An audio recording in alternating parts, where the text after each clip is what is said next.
What's up, guys? My name is Dustin Lang. I'm the online pastor here at NewStory Church. I want to welcome you to our YouTube channel. Here we'll be posting content that inspires you, that challenges you, and most importantly, leads you closer to Jesus. Hope you enjoy.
Well, good morning, church. My name is Tricia, for those of you who don't know me, and I am the Student Ministries Pastor here at NewStory Church. And are you enjoying the Student Takeover?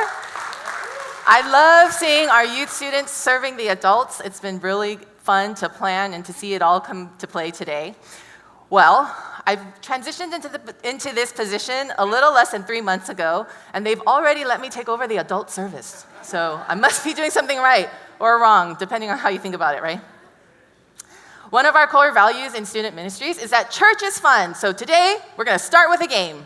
We're going to start with the guessing game, all right? Right here next to me is a jar of colorful Skittles, and I would like you to guess how many Skittles are in this jar. And I'm playing this game legitly, so we're going to use Price is Right rules. So you can get as close to the number as possible without going over. And of course, there is a prize, because it's not worth playing a game unless there's a prize, right? So go ahead. Tell your neighbor how many Skittles you think are in this jar, okay?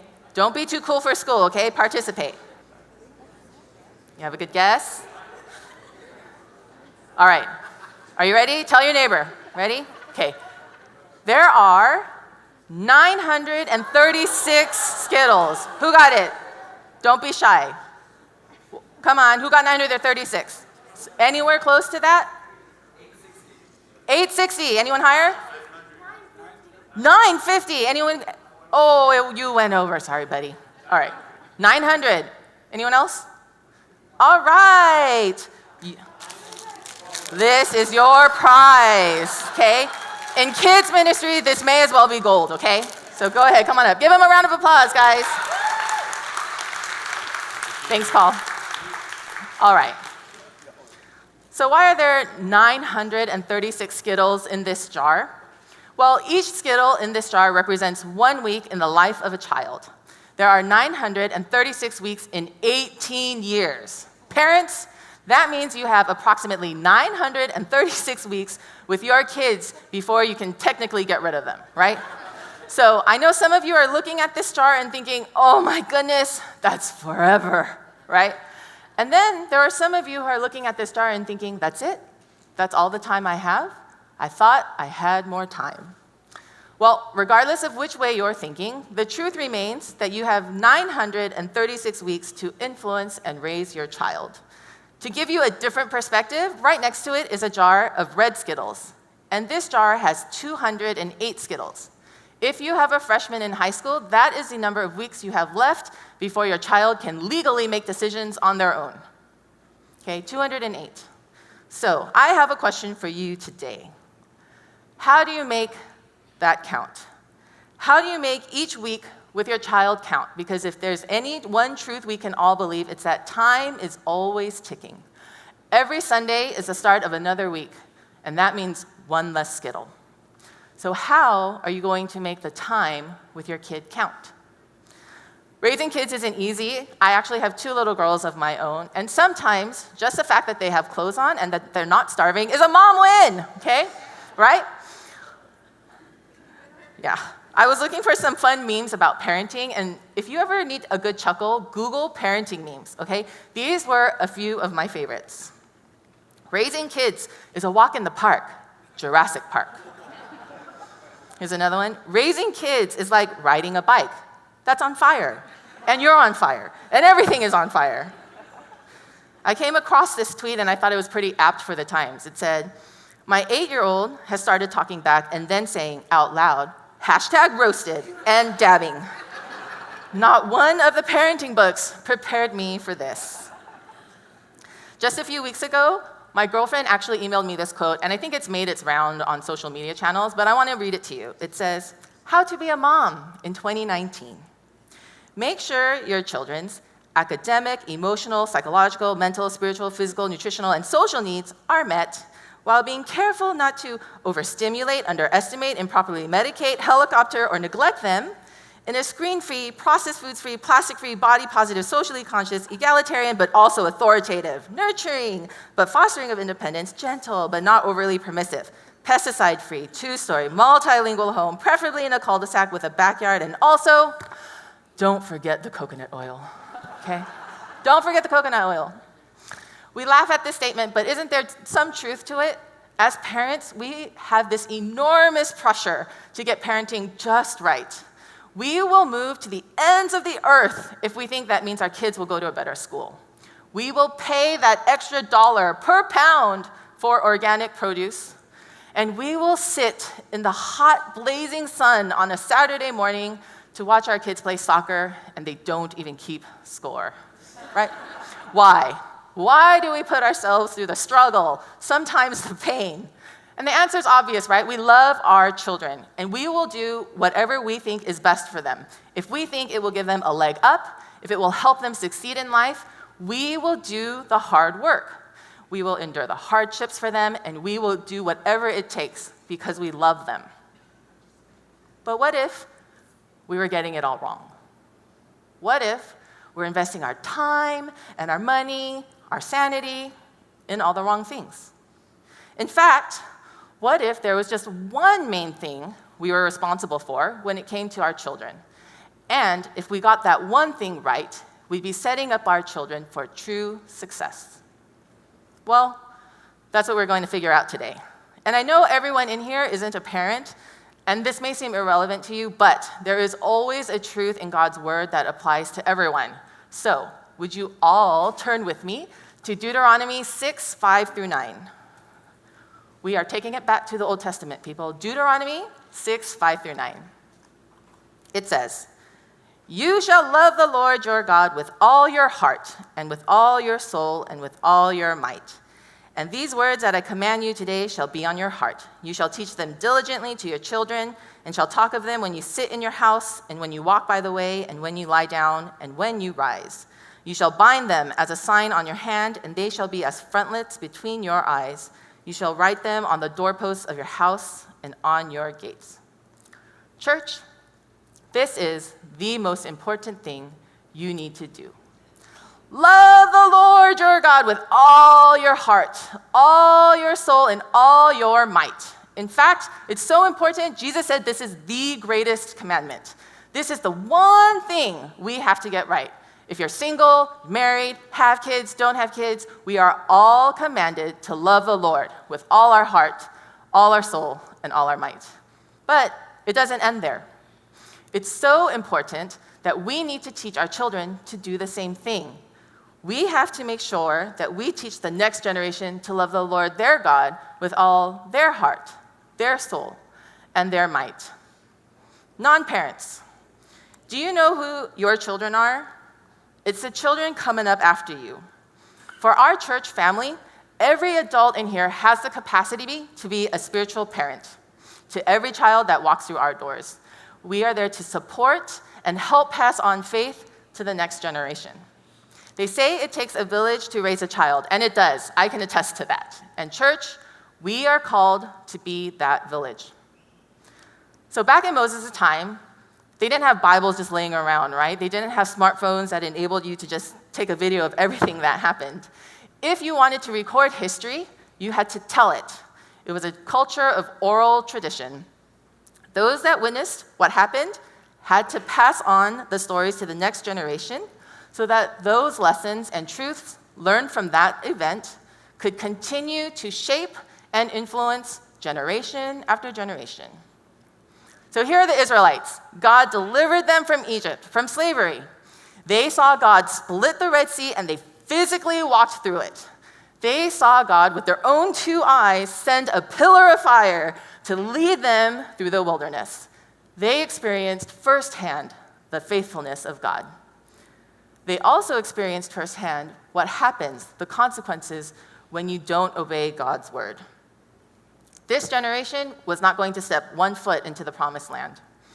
But all those encounters and all those lessons needed to be told to their children because they knew just how essential it was that their children know who God is. They needed to grasp how big God is, how faithful he is, how just he is, and the lengths to which he would go for those who followed him. By understanding who God is, their children would know who they should follow.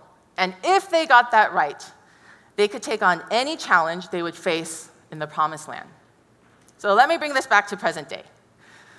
For all the jokes I say about how parenting is really hard, being a kid is no walk in the park either. Let's just take academics, for example. I looked up the rate of acceptance into UCLA, and I compared fall of 2000 to fall of 2018. In fall of 2000, there were 37,794 students who applied to UCLA, and 29% were admitted. In 2018, just last year, there were 113,761 applicants, and only 14% were accepted. And I know we're in Trojan territory, so I looked up USC's. So last year, USC had the largest applicant pool in the history of their school. There were 64,000 students who applied, of which only 13% were accepted. What this means is that our students face a constant pressure to stand out. That's why they have tutors, SAT school. They do multiple club sports. They do extracurricular activities, and they can't just participate. They have to be an officer, a leader, right?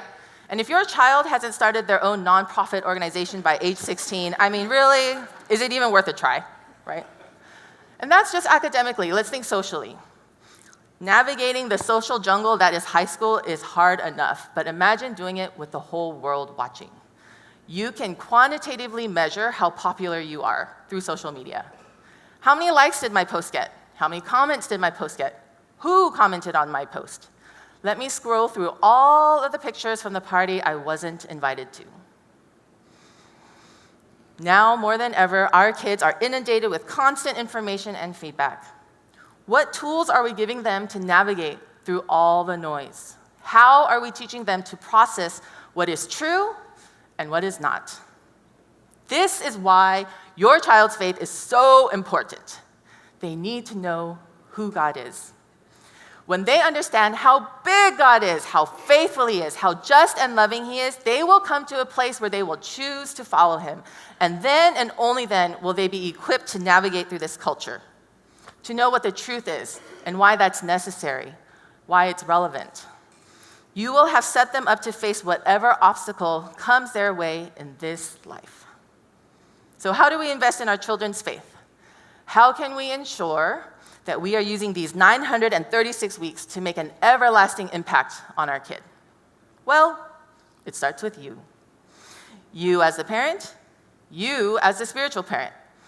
You need to learn to love the Lord, your God, with all your heart, your soul, and your might. The best thing you can do for your child, for our students, is to invest in your own faith. The truth is, you can't give what you don't have. Did you get that? You cannot give what you do not have. When you take an airplane to fly somewhere, before takeoff, flight attendants come out and they give you emergency procedures. In the midst of their spiel, they'll tell you, in the case of oxygen levels declining, masks will fall from the ceiling. And they always say, if you're traveling with a child, put your mask on first, right? Then assist the child, because if you assist the child first and in the midst of that you pass out because you didn't have enough oxygen, you have become useless to the child and to you. Same principle. We need to experience God's faithfulness firsthand in order to teach it to your kids. I want to make it perfectly clear, crystal clear here, that your faith isn't supposed to be perfect. Look at the Israelites. They got it wrong probably more times than they got it right, and yet they still experience God's grace and his goodness. Same truth applies to your relationship with God. If you seek him and follow Jesus, you will have your own Red Sea moments. You will see the pillar of fire leading you the way you need to go. You will also experience the valleys and the times you didn't take God at his word. But all of those encounters, all of that is what you will pass on to your children. Being in the relationship is what matters, not having the perfect relationship. We invest in our child's faith by first investing in our own faith and making it a priority in our life. Are you being intentional about growing your own faith? Let's do a quick self-check. When was the last time you read the Bible at Sunday worship? When was the last time you earnestly prayed to God? If I were to ask your child today, what is the most important thing to mommy and daddy? What would their answer be? Children can be brutally honest, and they see more than we think. So, what does your child see? For all the spiritual parents out there, if I were to ask your closest friend, your closest family members, what would they say? What is the most important thing in this person's life? Are you making your faith a priority in your life? Parents, do the hard work of building up your faith. It is the best thing you can do for your kid. If you don't know where to start, that's where we come in. We here at NewStory, we are here to help you, okay? We have something called the Faith Journey. This is our way of helping you grow and develop a relationship with God. And in Chapter 2, Live the Story, we equip you to bring God into your everyday routine. Sign up. Another thing you can do is join a small group. Commit to a group of people who are going to walk with you as you grow in faith. I joined a small group this past year, and I love it. It's been so great, not just for my own faith, but also for my girls, because they see mom and dad talk about the Bible on a regular basis with other adults, and they see that mom and dad have made it a priority to carve out that time to do so. And best of all, they have built up their own community of faith with the other kids in that small group. Join a small group. It's an easy way to start. You know what the best thing about making your own faith a priority in your life is? You naturally become a better parent. Who doesn't want to be a better parent? As you earnestly seek to follow Jesus, as you gain a greater understanding of God's grace and love for you, your capacity for love and forgiveness towards your kids grows. You have more patience, and you are intentional about spending time with your child. It is a win-win, and you didn't even have to do anything extra, right? It's efficient. Love the Lord with all your heart, all your soul, and all your might. Parents, it starts with you, and then you have to pass it on. No one can pass on your faith for you. If we go back to our passage, Deuteronomy 6:7, it says this: "You shall teach them diligently to your children, and shall talk of them when you sit in your house, and when you walk by the way, and when you lie down, and when you rise." Notice that it says you. You shall teach them diligently. Let me bring your attention to this jar right here. There are 40 ring pops in this jar, and each ring pop represents 1 hour. In 1 year, an entire year, on average, your child will spend 40 hours in Sunday school. And I know what you're thinking. You're thinking, oh, there's 52 weeks in the year. Like, why'd you only put 40 in there? Well, kids get sick. Families go on vacation. There are sports games, dance competitions. Life happens. On average, they say a child will spend 40 hours at church in 1 year. No matter how awesome NewStory makes their Sunday school, and it will be awesome, it's only 1 hour a week. What about the other 167 hours in the week? Parents, you will spend more time with your child in 1 week than the church will in 1 year. Take ownership of your child's faith and be diligent about passing on your faith. The Bible is very practical when it comes to how you can do this. Verse 7 continues with, "You shall talk of them when you sit in your house, walk by the way, when you lie down, and when you rise." In sum, you're supposed to bring God into your everyday moments. When you gather to sit down for dinner, have a conversation about faith. When you're driving in the car with your kids, turn off the music, ask them how their day was. Is there anything I can pray for you? Your child is literally strapped in place. They can't run away. The probability of them engaging is fairly high in there, okay? If you have a young toddler, play praise music. We all know little kids love to sing. Well, have them sing about God.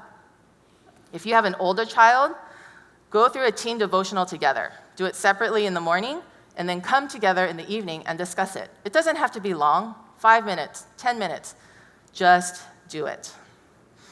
When you first start doing it, it's going to feel awkward, right? Anytime you start something new, it's super awkward. But do the hard work.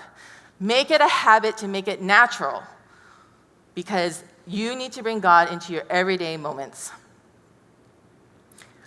If you don't know how to start the conversation, I know that all of our student ministries either emails or sends home what they learned on Sunday. Start there. Use those discussion points, use those questions. It's an easy way to get the conversation going and just see where it leads. You know, the best way to pass on your faith to your children is to model it for them. Show them what it looks like to make everyday decisions based on your faith. I mentioned earlier that kids see more than we think. Is the way that you live your life reflective of your faith? Something as simple as being on time to church can communicate what is a priority in your life. My daughter just started kindergarten, and people have been asking me, "Oh, how's she doing with the transition? Is she liking her new school?"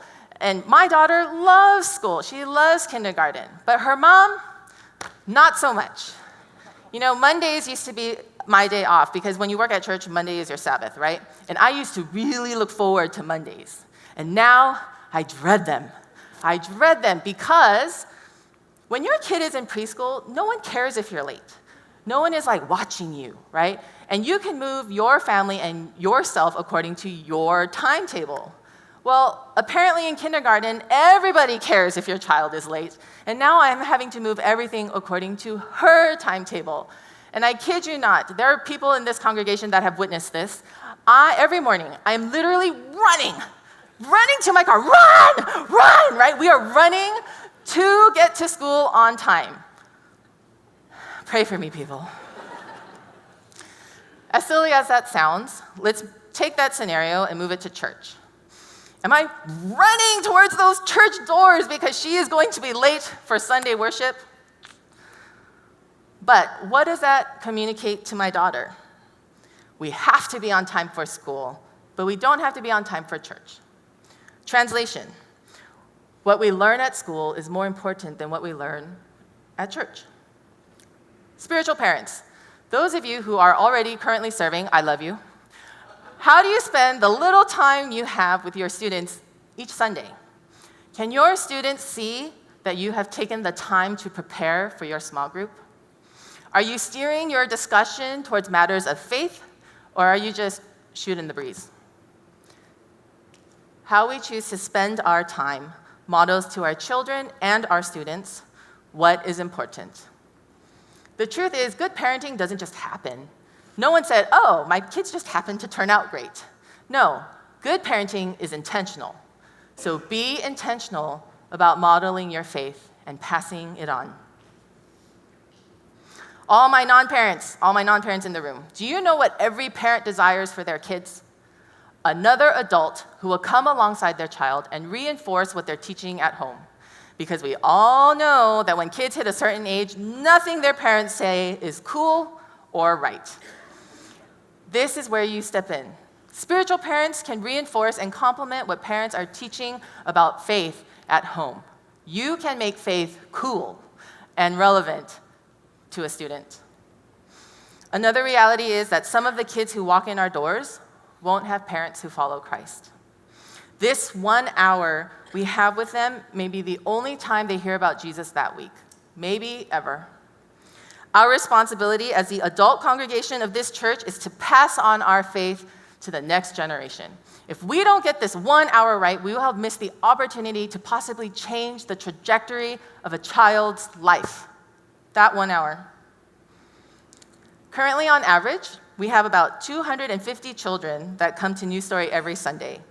That's 250 little ones that we can hug and make sure they know the love of Jesus.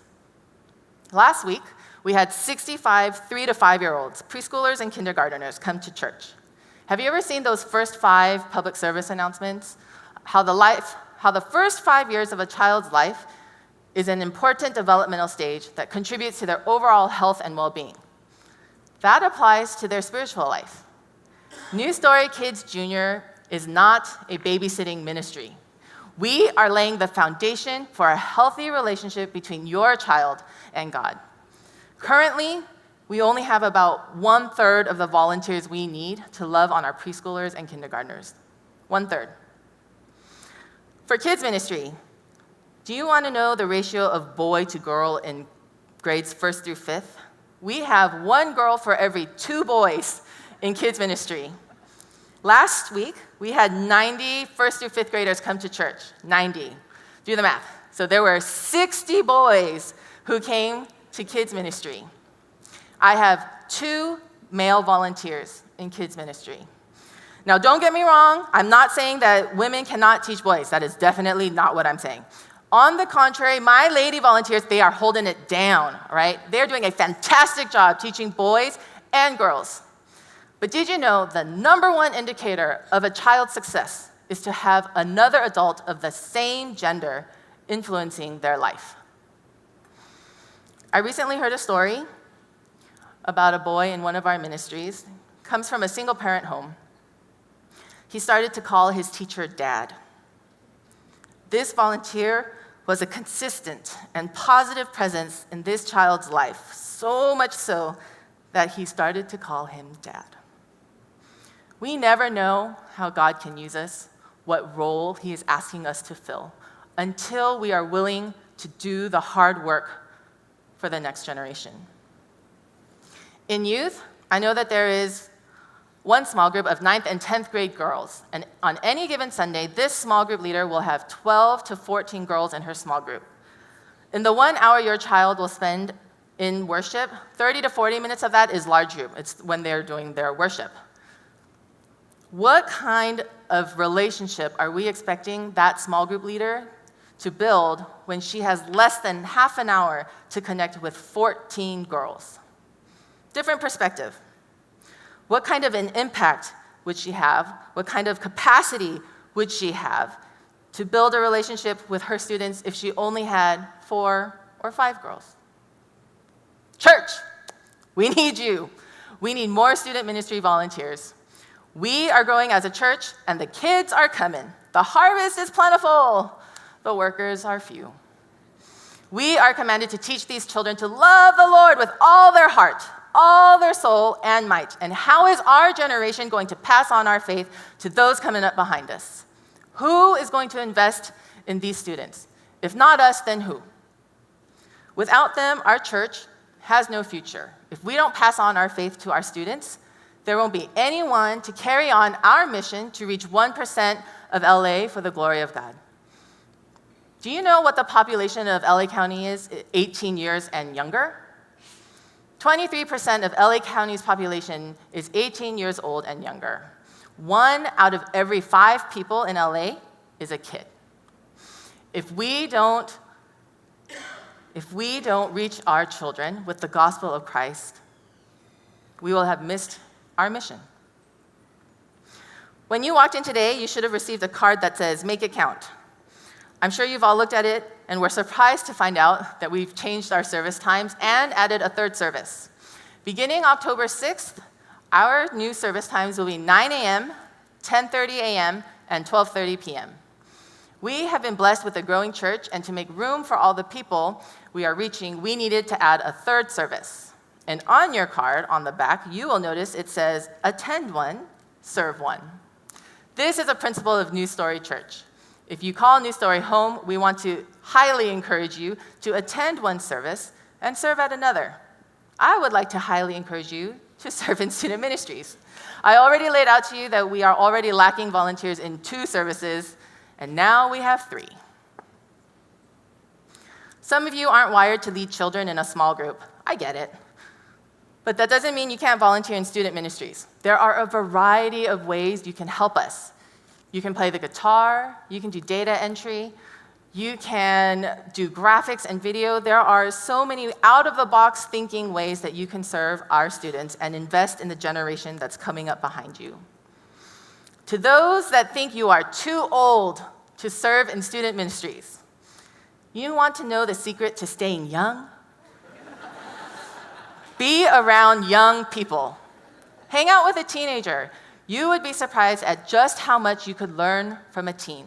And more than that, you will be surprised at how much you have to give to a teen.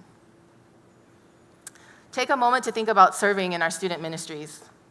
Remember the faces that served you today, the faces you will see while they're running around through our lobby. We have a responsibility to them to make sure they grow up knowing they have a loving Father who is for them and is worth following. If you're ready to take on that challenge, please fill out this card. Tear off this bottom piece so you can keep it as a reminder of our new service times, and then turn in the top half when we send our offering popcorn buckets around. Today, after service, all of our student ministry pastors, they will be out there, and they are more than happy to answer any questions you have about what your child is learning in Sunday worship, and any way that you want to get involved. We also created a parent resource table. On that table, we have these It's a Phase pamphlets. This one is for a 2-year-old. The phase when nobody's on time, everything's a mess, and one eager toddler will insist, I can do it. This one's for 10th grade. The phase when everybody else can, nobody else has to, and your resolute teen will push you to answer why not. There's one for every year of your child's life from 1 to 18. And inside, I like it because it gives you emotional, physical, mental milestones that your child is facing currently. And inside, there are tips on how you can start your spiritual conversations.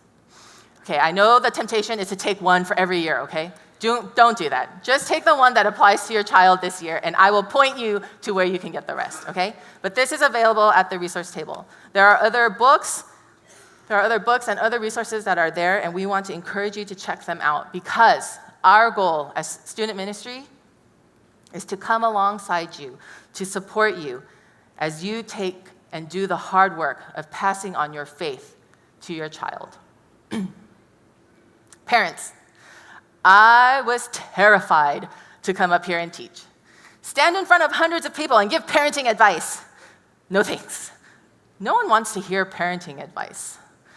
But the best thing I can do for your child as their pastor is to encourage you, inspire you, plead with you to grow your own faith because it is the best thing for your kid. This is my personal conviction and the reason why I took on this role. I want each child that comes through our door to know who they belong to, whose they are, that they have a God who is for them and created them with a purpose, that they are so loved, they don't need to seek worldly things for validation or self-worth, that they truly have the power to change the world because they have a God behind them who created it. Parents, do not waste these 936 weeks on things that will come and go. Make them count. Make them count for something that is everlasting. Make them count for something that is worth passing on. Spiritual parents, adults of NewStory, the best thing I can do as your student ministries pastor is to get you to make your faith a priority in your life, and then encourage, inspire, and convict you to serve our children. Because as you serve our kids, they will learn from you the lesson that God loves them. And in doing so, you will be learning the same lesson. You will be blessed. I guarantee it. There are so many ways you can help so many children to invest in. Invest your time in the generation coming up behind you, because our children are worth it, because our message is worth it. Parents, you have 936 weeks with your kids. How will you make it count? Church, we have 40 hours with our kids this year. How are you going to make it count? Would you join me in prayer? Lord, thank you for the gift of children. They bring joy and laughter into our lives, and sure, they can drive us crazy sometimes, but often it is through them that I experience the fullness of your love. Being the adult is hard. We feel inadequate to fulfill the role you have charged us with. But would you remind us that you stand in the gap when we fall short? I pray for those who feel they don't have enough time left. May you help them make the most of their days and remind them that you are bigger than time and will honor their efforts. I pray for those of us who feel like our faith isn't good enough. Remind us that you are good enough, that being in the relationship is what matters, not having the perfect relationship. And I lift up every single person in this place, that they would be encouraged to truly love the Lord with all their heart, all their soul, and all their might. God, we need faithful people to serve in our student ministries. Would you stir the hearts of those you have already called to step up and pass on the message of your love to the next generation? Give them the boldness and the conviction to put in the effort to love our kids. Thank you for your faithful servants who have already been diligently teaching our kids in our various ministries. They have been such a source of encouragement to me. Would you continue to bless them as they have done their part in ensuring our kids grow up knowing they belong to a God who loves them and is for them? We lift up all these things to you. In your name we pray. Amen. Thank you so much for checking out this video. If you enjoyed it, would you give us a like? Also, would you hit the subscribe and the notification buttons? And then you'll be notified about all future content that we post here. Also, if you want to get involved with our community, please fill out a Connect card and one of our pastors will be sure to follow up with you. Thank you so much for checking out this channel. God bless you.